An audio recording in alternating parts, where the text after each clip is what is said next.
Hi viewers, ఈ రోజు మేము గోంగూర చికెన్ దమ్ బిర్యానీ చేసుకున్నాము. ఎలా చేసుకోవాలో ఈ వీడియోలో చూసేద్దాం. కడిగి పెట్టుకున్న చికెన్ లో కొంచెం పసుపు, ఉప్పు, కారం, అల్లం వెల్లుల్లి పేస్ట్ వేసుకుని శుభ్రంగా కలుపుకుని పక్కన పెట్టుకోవాలి. ఇవి కలుపుకున్న తర్వాత బిర్యానీ రైస్ కూడా కడిగి పక్కన పెట్టుకోవాలి. మేమైతే 2 గ్లాసెస్ రైస్ తీసుకున్నాము. ఇప్పుడు ఫ్రైడ్ ఆనియన్స్ కోసం ఒక 2 ఆనియన్స్ ని కట్ చేసుకుని ఆయిల్లో డీప్ ఫ్రై చేసి పక్కన పెట్టుకోవాలి. ఇప్పుడు సేమ్ ప్యాన్ లో కొంచెం జీలకర్ర, వెల్లుల్లి వేసి ఫ్రై చేసుకోవాలి. ఇవి కొంచెం ఫ్రై అయిన తర్వాత ముందుగా శుభ్రం చేసి పెట్టుకున్న గోంగూరని వేసి కొంచెం పసుపు, ఉప్పు వేసుకుని మగ్గించుకోవాలి. ఇవి బాగా మగ్గిన తరువాత 4-5 పచ్చిమిరపకాయలు వేసుకుని బాగా ఫ్రై అయ్యేంత వరకు ఉంచుకోవాలి. దించి పక్కన పెట్టుకుని చల్లారిన తర్వాత మిక్సీలో మెత్తగా గ్రైండ్ చేసుకుని పక్కన పెట్టుకోవాలి. స్టవ్ మీద ఒక ప్యాన్ పెట్టుకుని ఆయిల్ వేసుకుని ఆయిల్ కాగిన తర్వాత కొంచెం ఆనియన్స్ ని వేసుకుని ఫ్రై చేసుకోవాలి. ఆనియన్స్ వేగిన తర్వాత ఈ దినుసులు వేసుకుని ఫ్రై చేసుకోవాలి.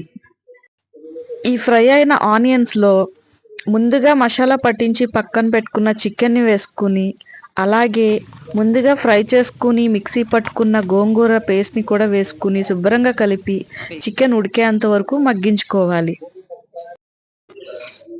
ఈ చికెన్ కంప్లీట్గా ఉడికిపోయిన తర్వాత ఒక్కసారి ఉప్పు కారం చూసుకుని కొంచెం కొత్తిమీర, పుదీనా వేసి గార్నిష్ చేసుకుని పక్కన పెట్టుకోవాలి. ఇప్పుడు బిర్యానీ రైస్ కోసం ఒక ప్యాన్ లో కొంచెం ఆయిల్ వేసుకుని బిర్యానీ దినుసులన్నీ వేసుకుని ఫ్రై చేసుకోవాలి. ఫ్రై అయిన తర్వాత కొంచెం అల్లం వెల్లుల్లి పేస్ట్ వేసుకుని ఇంకొద్దిసేపు ఫ్రై చేసుకోవాలి. ఈ అల్లం వెల్లుల్లి పేస్ట్ కూడా ఫ్రై అయిన తర్వాత ఒక 3 పచ్చిమిరపకాయలు వేసుకుని ఫ్రై చేసుకోవాలి. ఇవన్నీ ఫ్రై అయిన తర్వాత మేమైతే 2 గ్లాసెస్ రైస్ తీసుకున్నాం కాబట్టి 4 గ్లాసెస్ ఆఫ్ వాటర్ వేసుకుంటున్నాము. ఈ వాటర్ని బాగా మరిగించుకోవాలి. మరిగిన తర్వాత ఆ పైన ఉన్న కొన్ని దినుసులు అయితే తీసేస్తాం మేము.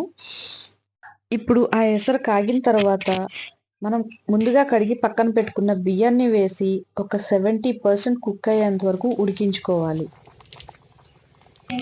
ఇలా 70% కుక్ అయిన రైస్ని ఒక జల్లెడ గిన్నెతోటి తీసుకొని మనం ముందుగా ప్రిపేర్ చేసి పక్కన పెట్టుకున్న చికెన్లో వేసుకోవాలి. వేసి పైన జీడిపప్పు, కొంచెం నెయ్యి అండ్ అలాగే కొంచెం కొత్తిమీర, పుదీనా వేసి గార్నిష్ చేసుకుని మూత పెట్టి దాని లోపలి గాలి, ఆవిరి అనేది బయటికి రాకుండా దాన్ని సీల్ చేసుకుని పైన అయితే బరువు పెట్టుకున్నాము. ఇలా రిమైనింగ్ 30%ని కూడా కుక్ చేసుకుంటే టేస్టీ అయిన గోంగూర చికెన్ దమ్ బిర్యానీ అయితే రెడీ అయిపోతుంది. మీరు కూడా ఒకసారి ట్రై చేసి ఎలా ఉందో కామెంట్స్లో చెప్పండి. Thank you.